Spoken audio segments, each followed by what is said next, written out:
Hey everyone, and welcome to another episode of Social Media Help Desk. I'm Stephen Wagner. I'm the Director of Operations here at KWSM. I'm joined on my left by Taylor, and she's one of our content editor extraordinaires. And on my right, I've got Billy, who is one of our web and really help your content get out there and get optimized for search a lot better. And so that's really exciting. But before we get into that, we want to share some in the news. Some things that are happening. And so one of the things, and we talked about this a few weeks ago, actually was the last time I hosted, we talked about how Instagram was starting to roll out shopping so you could actually buy things directly in Instagram without having to go to a website. And so that is actually rolled out to select accounts. So some business accounts, and more I just go for my inspiration and then go to the website just because I like using an online system better than like on your phone. Yeah. But I think it's really cool, and I know we always are seeing updates and changes, but I think this is a really good one. Yeah, no, and it should be interesting because it allows you to actually store your credit card in Instagram. And I was looking at the steps on how you do it. It's actually pretty simple. They've made it pretty streamlined, which is pretty cool. And I know from like a user experience point of view that's really important. Yeah. So yeah, I think that like you said, I think the trick to this is how do you make it simple enough for someone to actually want to check out right there, as opposed to like, oh, let me go to my computer and check out there or something like that. But I think that this is really important, and I think it's a big change that it's going to have a big impact on Instagram and on all these brands. And so for sure, that in the next few months, this is going to start rolling out to a larger audience. You typically see this in Instagram updates where they'll roll it out to major brands and then influencers, and then sort of start trickling it down to the masses. And so it should be interesting to see. I don't know. I'm excited. I think it's cool. One thing right now is that it's actually not giving any referral fees to the influencers. And so that's one thing where I don't know if you've used things like to know it or shop style, but those are things that do give. Be rolled out to the average folk? No. I think it's in testing right now to see how it does with the influencers before they give it out to anyone. Because then they're going to have to come up with guidelines on like what influencers get it. Is there a number level? Micro influencers. Everyone's going to want it, obviously, especially if they start doing fees. So it'll be interesting to watch for sure. No date announced yet, but.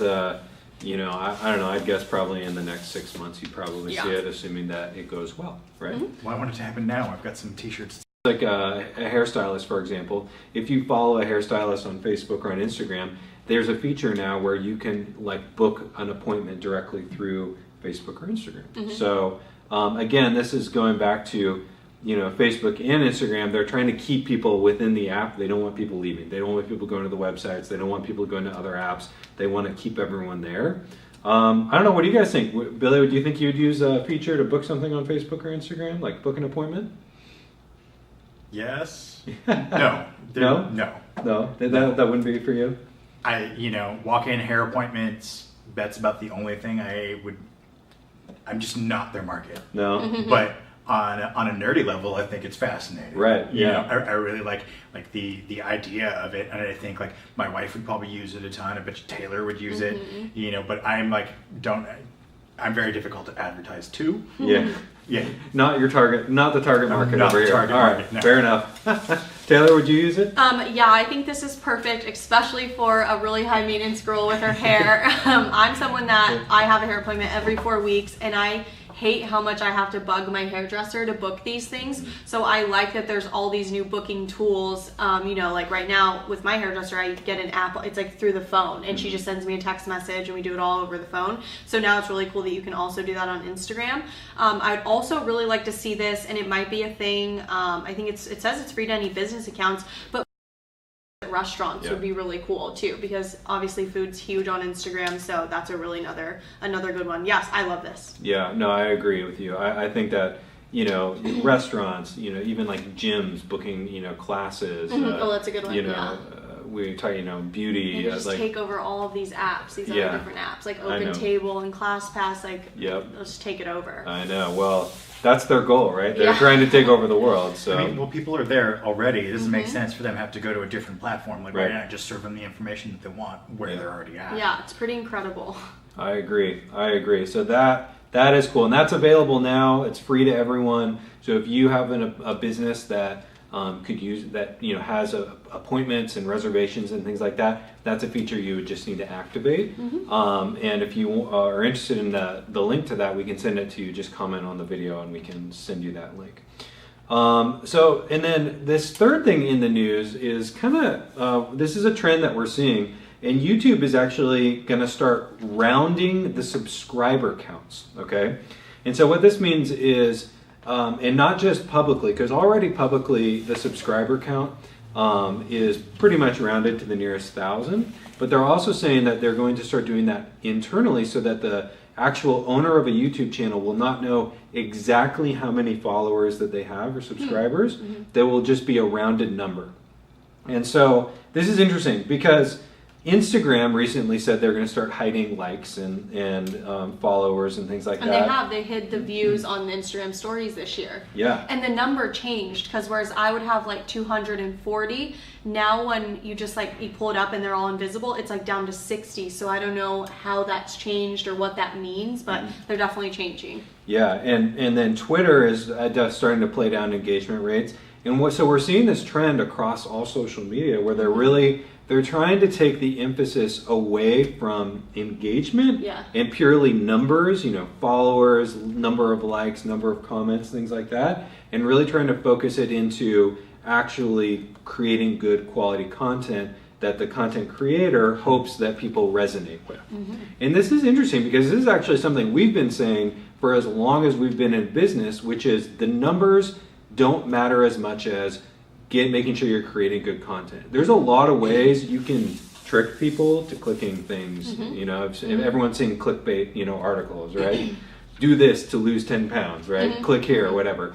Like that happens all the time. There's a lot of ways you can trick people into engaging or buy followers, buy likes. Ultimately the numbers don't matter that much. And so this is another way that we're seeing social media channels really just start to downplay that. And so I'm interested and excited to see how far all these social media channels go with this, because when I heard Instagram was starting to do that, I was like, okay, they're doing it. But now there's been all these other ones that have started doing it pretty quickly.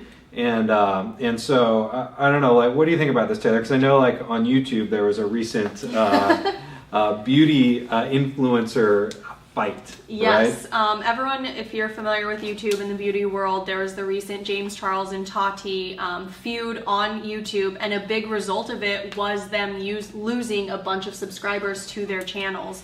So it's really interesting that this comes out right after that, because all of a sudden I know lawyers are involved. They stopped feuding on YouTube, so it's really interesting to think about maybe how this all ties into that, and it says in our blog that this goes into their competition, whether it's their friends, and a lot of YouTubers collaborate, but I really think this will change the way that things happen on there, including feuds with people.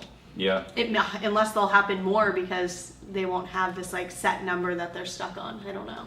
Well, but it's all, it's all about the numbers. You always see people cross-posting and things like that because they want to get more followers. And certainly there will be doing that, but I think that it's really just a matter of getting better content out there, right? It seems like a good way to have the good quality content raise up and the not so good stuff. Yeah, and if you're interested in kind of the more good content on Instagram, the blog that went up today on KWSM was all about how the content should be better than focusing on the numbers. So that's on our site today. Definitely. And good content will always lead to good numbers, right? Yes, absolutely. Absolutely. And that's the thing, is quality is always king. And so we want to make sure that your content is quality and you're producing good stuff. So that's what's happening in the news, but let's get into what we talked about earlier, which is how to get more exposure from your blog posts. And so I know a lot of businesses write blogs on a regular basis, and if you do, that's fantastic. Keep doing it. Write as many blogs as you can, but make sure it's quality content, right? If you're not writing a blog, you should really start. Writing blogs is one of the best things you can do for SEO. It's also one of the best ways that you can establish sort of a voice and an outlet for talking about your business and your industry and things like that. And so there's a couple of very specific things that we want to talk about today that are really good for SEO. And so we're going to talk about alt tags, and we're going to talk about featured snippets. And so we're going to talk about alt tags first. And so Billy, why don't you tell us what are alt tags and how should we be using them? Alt tags, alternate attribute tags, Okay. are basically it's a piece of text that should represent what your photo is. So like, if it's a picture of Steven sitting at the social help desk, it should say Steven and Company sitting at social help desk. Mainly so the web crawlers can see this and then categorize it in the correct ways and really kind of start adding to your SEO like that. The same kind of tags will also then go into like a Google image search, and so you can search for it that way. And it's really probably one of the best ways to add a lot of like engagement onto your post. These tags will pretty much start sending the information that you want to all the places that you have it connected. Yeah. So is an alt tag something that's displayed publicly, or is it not public? You can generally hover over an image and you'll see that little tooltip and it'll come up there. It was originally, from what I understand, created for like screen readers for the impaired. So like they will have a way to like navigate the site to see what the photo is, so they can play along too. But it has since kind of evolved into an SEO tool as well. And this is someone that anyone can do on their images on the back end of their websites or anything they're working on. So if you're writing it out the old-fashioned way by code, you can just type it all in there. ALT, blah, blah, blah, blah, whatever, you can Google it, it's right there. Or if you are on like WordPress, you can add it within the like the media section. When you upload your image, there's a sidebar. Social settings, And you can add it in there. Yeah.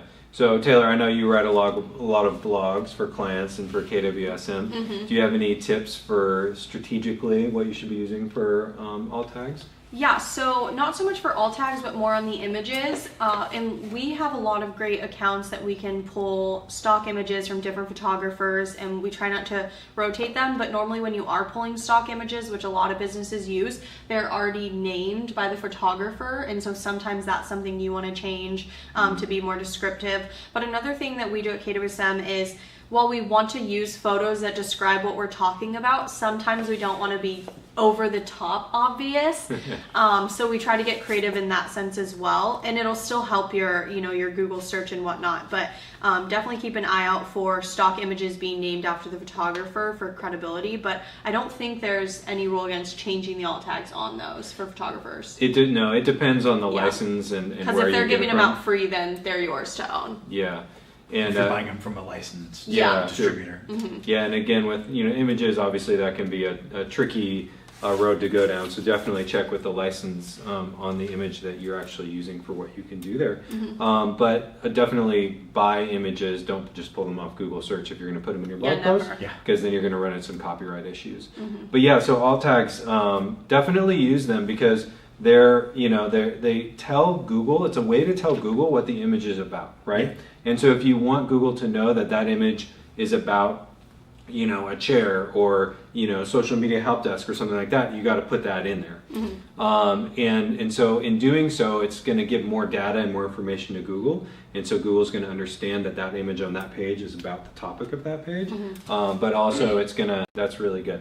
You got any tips on what wording we should use in there? Because you are kind of the SEO guru here. I know I like to put the company name in there and then like a brief description, but yeah, no, it really depends on the image, because I think the best thing you can do is be as descriptive about the image as possible. Because I think you can throw in some keywords and stuff, but ultimately if the image, alt text and alt tags don't match up with what the actual image is, then you're going to have some issues because it's not going to be as like a direct match. Yeah. So good question. Yeah. Well, thank you, Billy. That was very informative. No problem. I think alt tags are important. So if you are, writing a blog, make sure when you upload that image, there's a is really good for your website, your SEO. It gives your business credibility, it gives your brand a voice, and it also allows potential clients to find you. So it's all a good thing. But if you're not maximizing your blog, such as using alt tags and things like that, your search level on Google is not gonna really get many eyes on your blog. So a way to get eyes on your blog is to get your content featured in that featured snippet, which is also commonly called a Google answer box, and everyone's probably familiar with it because it's the first thing that pops up when you ask a question into Google. And basically whatever appears in that box, Google's pulling that from the top ranked search. And typically these searches have a lot of questions in them. They have questions in their titles. Featured snippets can be displayed in paragraph form, which is the most common. So if you're looking for a definition, that box is the featured snippet. And what comes up the most. They can also be listed out, they can be a table, and there can even be images and videos. And like I said, a key way to get your image featured is by using alt tags. So that's kind of the basics on what a featured snippet is on Google, and getting your blog to be in one of these will also get more eyes on your website, more business, and stuff like that. Yeah. So that's the basics. So what would someone need to do in order to actually get their content into one of these featured snippets? Yeah, so something that we do here at KWSM with our own blog titles is we ask questions in the title, and another good tip is to answer that question in the first paragraph and re-ask the question throughout.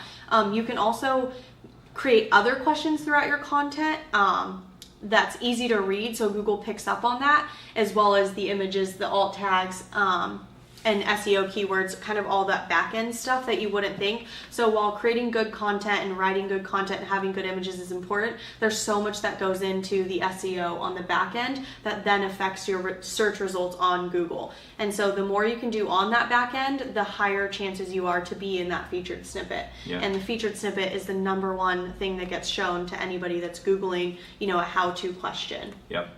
Yeah, no, that definitely. And so that's the thing is the best way to get one of these featured snippets is to answer a question, like you said.